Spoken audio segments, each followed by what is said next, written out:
Bonjour et bienvenue dans ce cours intitulé Les exigences relatives au processus de la norme ISO 17025 version 2017.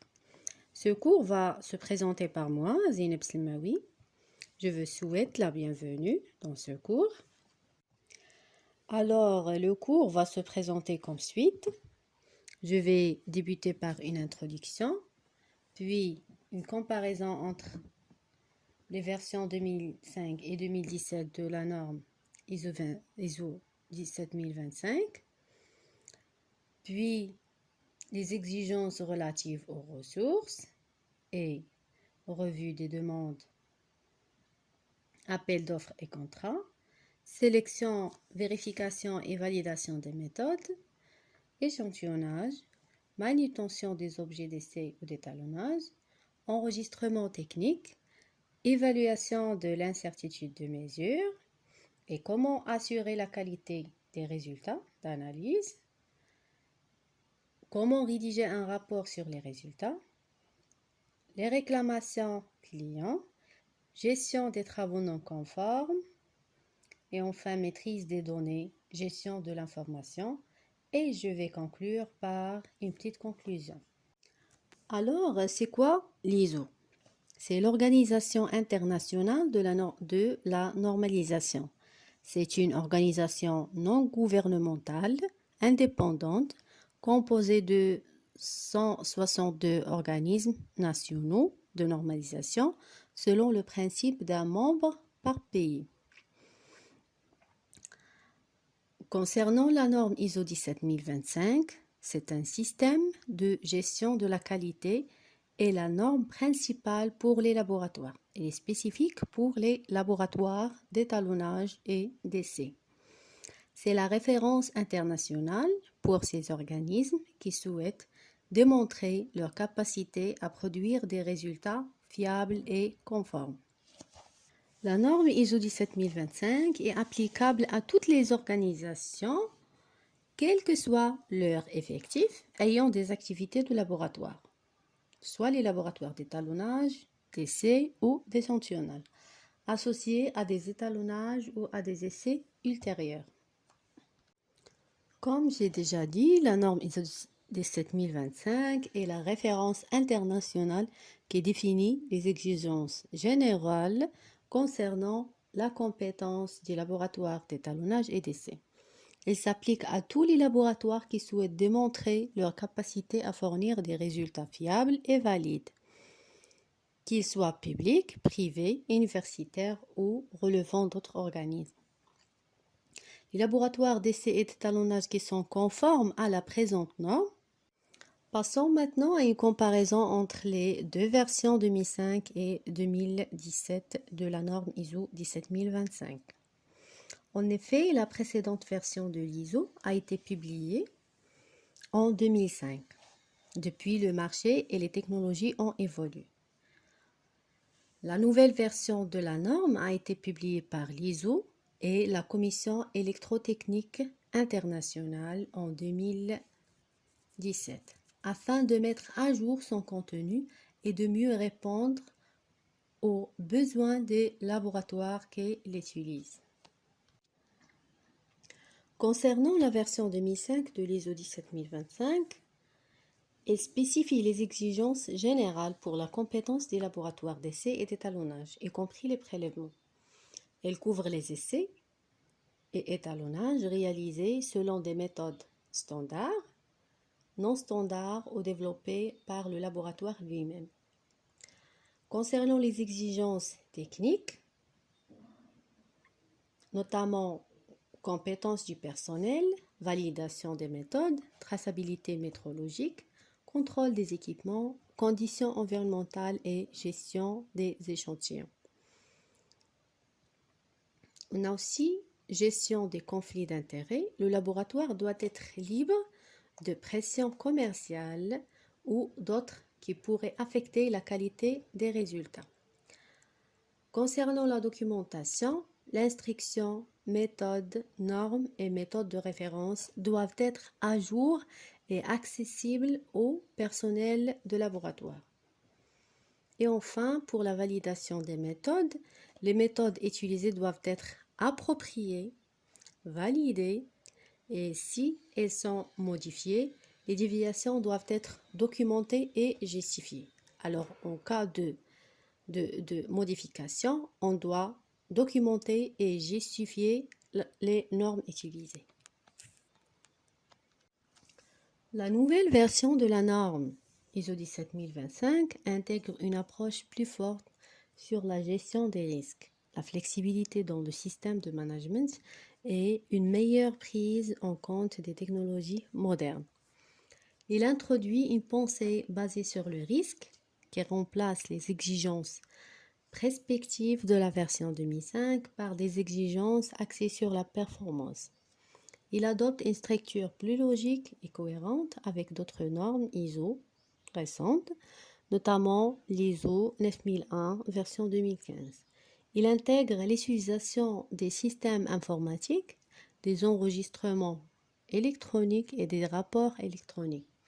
Les exigences relatives aux responsabilités organisationnelles, aux processus et aux informations documentées sont plus souples, permettant aux laboratoires d'adapter leur système de management à leurs besoins spécifiques. Les exigences de management et techniques sont réparties sur 5 clauses au lieu de 2.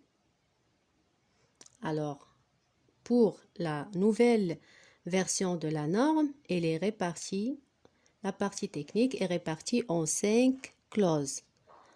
Par contre, la version 2005, elle est répartie en 2, facilitant ainsi la compréhension et la mise en œuvre. L'impartialité est désormais un principe fondamental avec une clause dédiée dans la norme, renforçant la confiance dans les résultats produits. La confidentialité des informations est également explicite prise en compte. Donc, les principales modifications de la norme ISO 17025.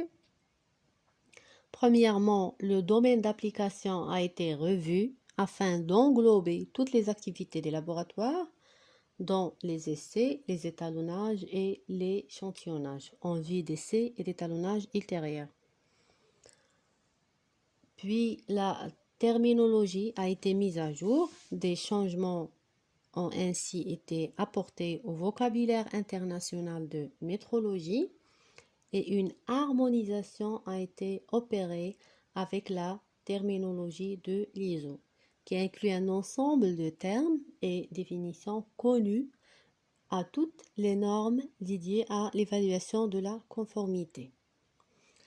L'approche processus se conforme désormais à celle de normes plus récentes telles que l'ISO 9001, en mettant l'accent sur les résultats d'un processus plutôt que sur la description détaillée des tâches et des étapes qui le composent. Cette version se concentre sur 2 termes plus importants, sur l'impartialité et la confidentialité, qui sont inclus dans un chapitre nommé Exigences générales. Une nouvelle structure a été adoptée suivant le modèle des normes ISO d'évaluation de la conformité existantes. On passe maintenant aux exigences relatives aux ressources. Premièrement, le personnel. Un laboratoire accrédité ISO 17025 doit avoir des employés internes tels que les techniciens de laboratoire, les responsables de laboratoire et de qualité, et externes tels que les personnes appliquant l'échantillonnage par exemple, compétents. Les employés doivent travailler au sein de la structure du système de management du laboratoire. Chaque fonction d'un laboratoire nécessite une documentation appropriée. Cela couvre les descriptions de travail, les compétences détaillées, l'autorisation du personnel du laboratoire, la supervision et la formation.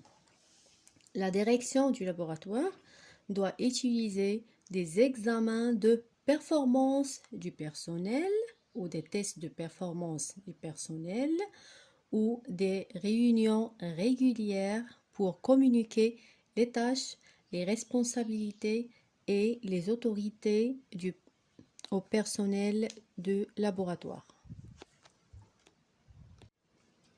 Le laboratoire doit avoir des procédures ou des enregistrements pour identifier les compétences requises, sélectionner, former, superviser et autoriser le personnel à effectuer des tâches particulières et enfin assurer sa compétence. Deuxièmement, les installations et les conditions ambiantes du laboratoire. En effet, le laboratoire doit être apte à exécuter toutes les activités. De même, il doit s'assurer que les conditions ambiantes, comme la température du laboratoire, n'impactent pas la validité des résultats. Le laboratoire doit documenter, contrôler, surveiller et enregistrer les conditions ambiantes. Le laboratoire doit contrôler son environnement pour garantir que les résultats ne sont pas compromis.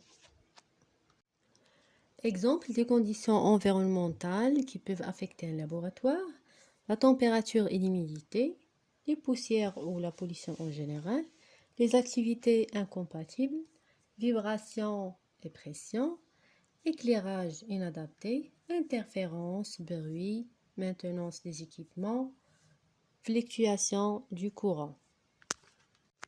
Troisièmement, les équipements. Le laboratoire doit avoir accès au matériel adéquat indispensable à la réalisation des activités.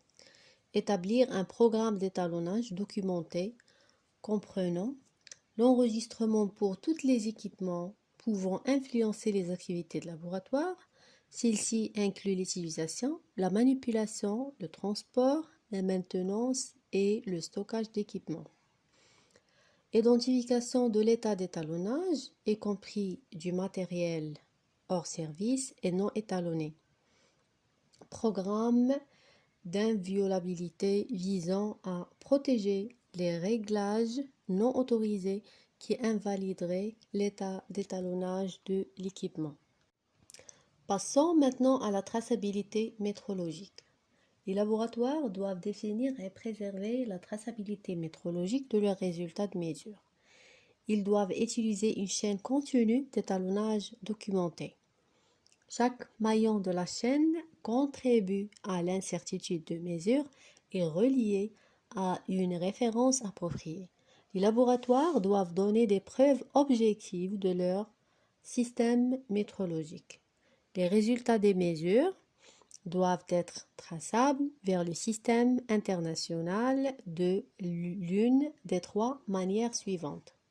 Premièrement, réalisation directe des unités SI à travers une comparaison avec les normes nationales ou internationales, l'étalonnage des instruments à l'aide d'un laboratoire compétent, valeur de matériaux de référence certifiés fournis par un producteur compétent avec une traçabilité métrologique déclarée jusqu'au système international. Le laboratoire doit montrer la traçabilité métrologique vers une référence d'appareillage si la mesure n'est pas traçable au système international. Cinquièmement, les produits et services fournis par des prestataires externes. Les laboratoires doivent veiller à ce que seuls les produits et services externes satisfaisants sont utilisés.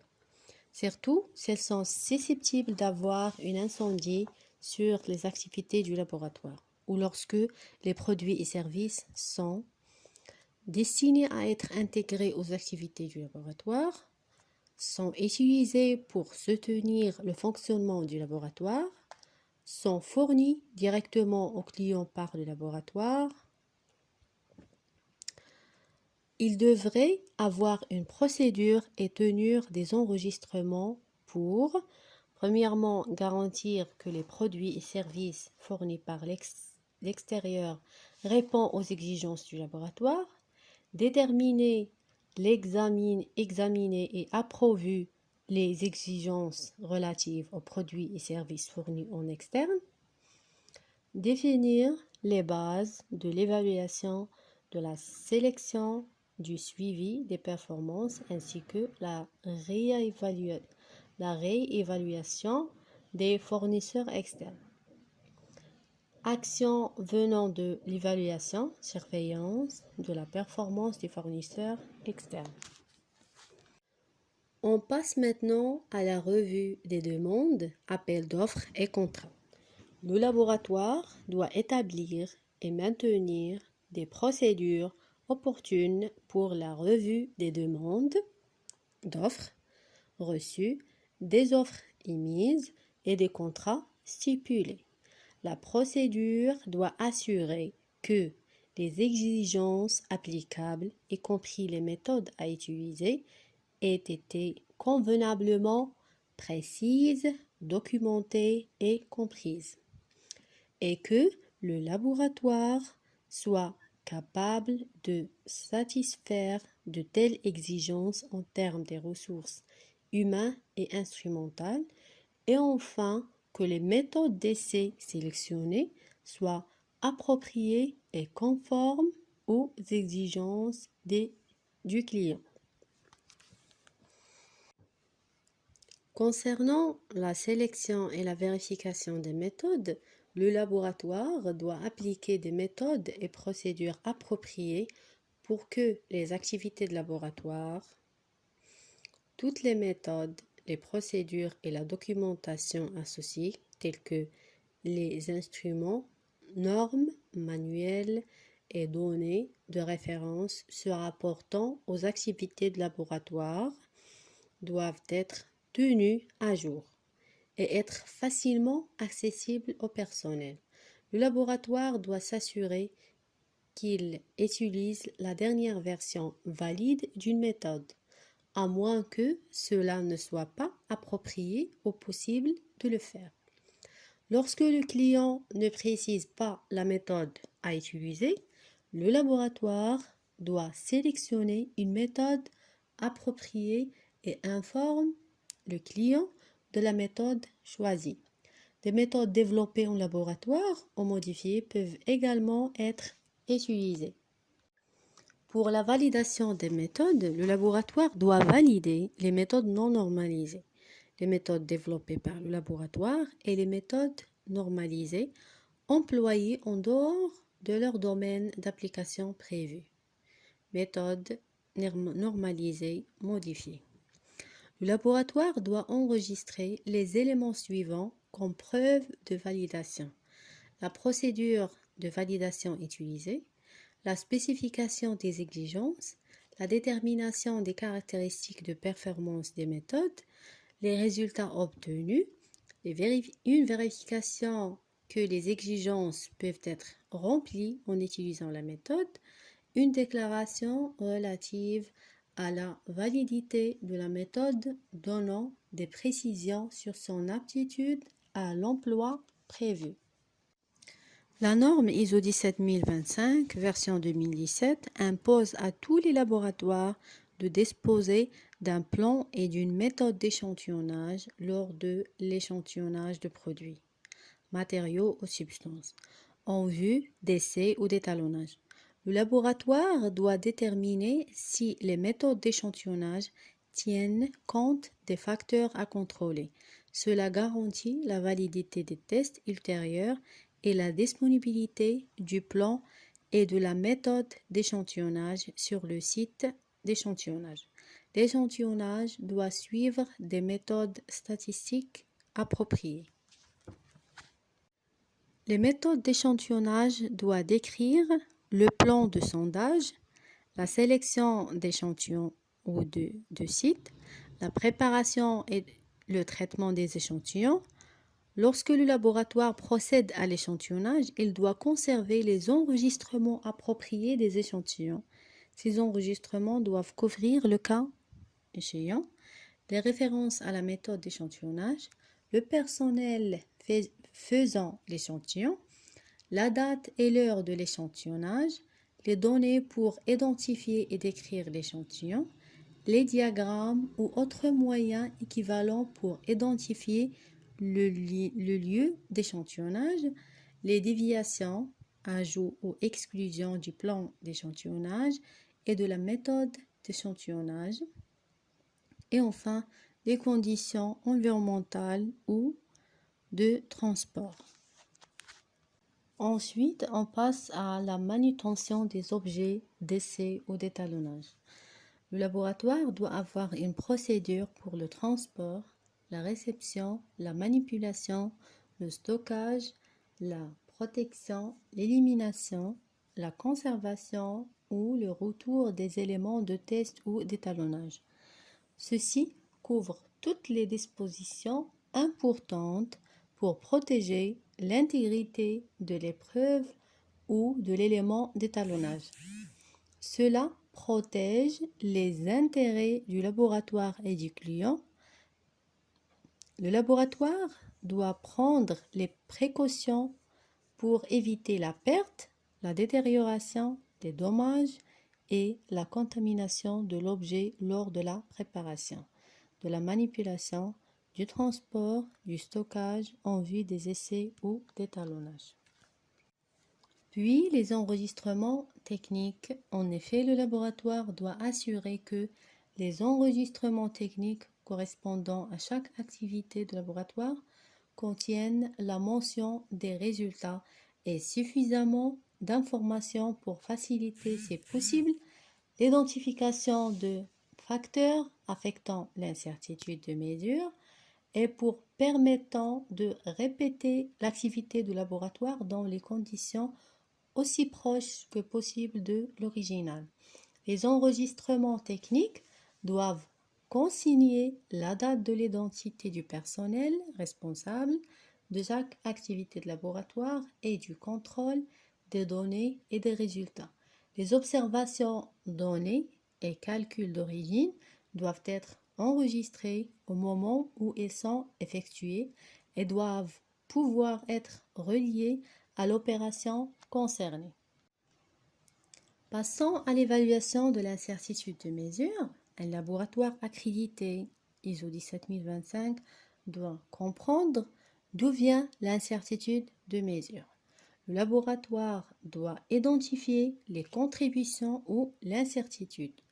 Lorsque vous évaluez l'incertitude, tenez compte de toutes les contributions importantes, même celles provenant de l'échantillonnage.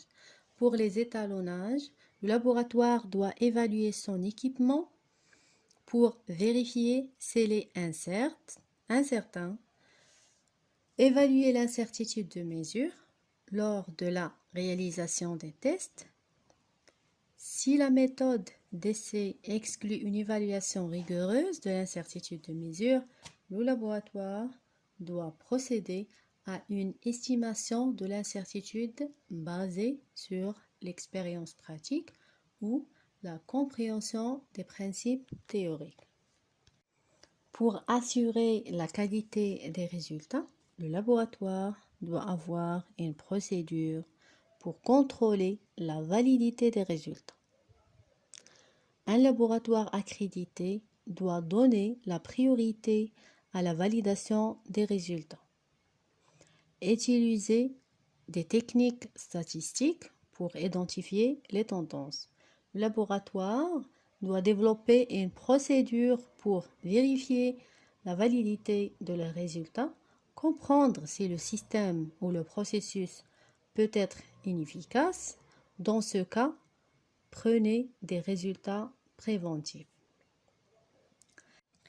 La surveillance de la qualité des résultats doit être effectuée par l'utilisation d'autres instruments qui ont été étalonnés pour fournir des résultats traçables, utiliser des talons de vérification ou de travail associés à des cartes de contrôle, le cas échéant, examen des résultats rapportés, comparaison intra-laboratoire,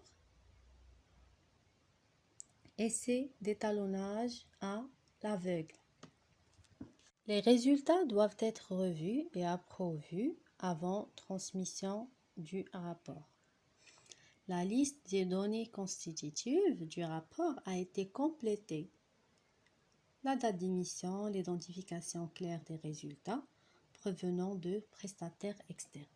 Lorsqu'un laboratoire émet doit être remplacé, amendé ou réémis, toute modification d'information doit être clairement identifiée et le cas échéant. L'explication de cette modification est à ajouter au rapport la clause 7.8 de l'ISO 17025 version 2017 est divisée en plusieurs sous-paragraphes. Généralité, exigences.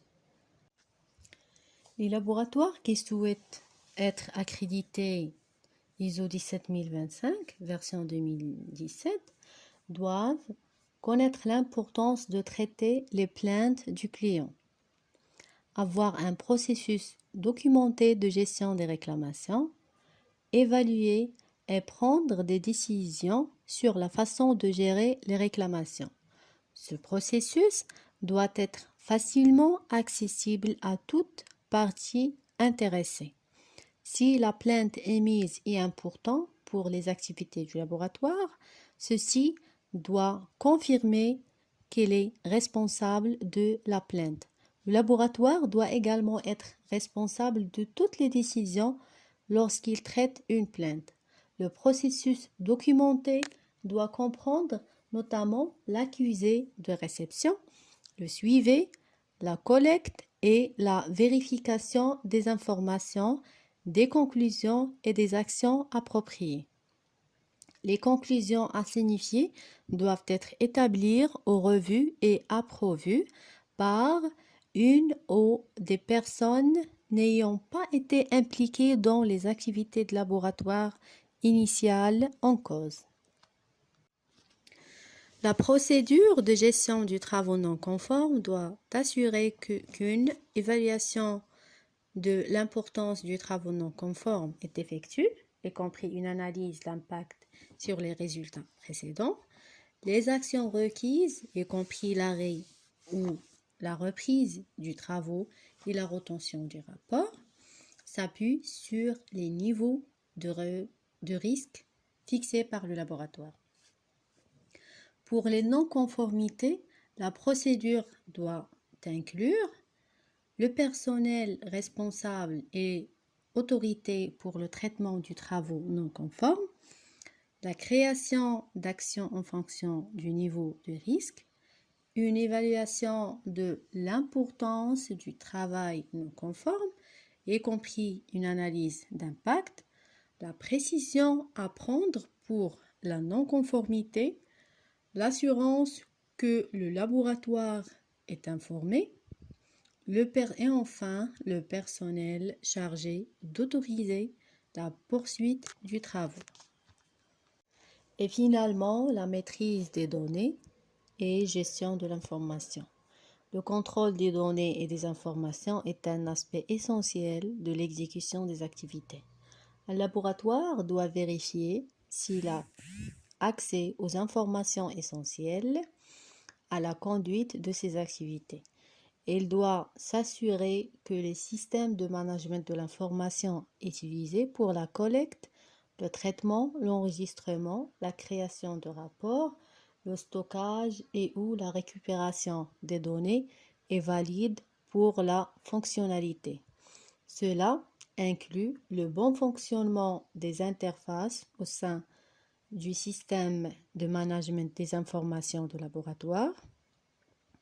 Dans le cas de modification de logiciels commerciaux et de modification de la configuration logicielle, celles-ci doivent être autorisées et vérifiées avant utilisation. Lorsqu'un système de management des informations de laboratoire est manipulé et préservé hors site ou par l'intermédiaire de fournisseurs externes, le laboratoire doit s'assurer que l'opérateur ou le fournisseur du système se conforme à toutes les exigences applicables. De plus, le laboratoire doit s'assurer de la disponibilité des instructions manuelles et données de référence significatives pour le système de gestion. Utiliser des moyens appropriés et systématiques pour vérifier les calculs et les transferts de données. Et enfin, et pour conclure, la norme ISO 17025 constitue un référentiel international incontournable pour les laboratoires, souhaitant démontrer leurs compétences techniques et la fiabilité de leurs résultats. En adaptant cette norme, un laboratoire renforce la confiance des clients, des partenaires et des autorités, mettant en place une gestion rigoureuse de la qualité et des procédures de travail fiables. Il s'engage dans une démarche d'amélioration continue en assurant la traçabilité, l'impartialité et la validité des analyses réalisées. Au-delà de la conformité, l'ISO 17025 est un levier stratégique. Il permet de se positionner sur les marchés nationaux et internationaux en garantissant un haut niveau de compétence et une transparence totale. Et merci pour votre attention.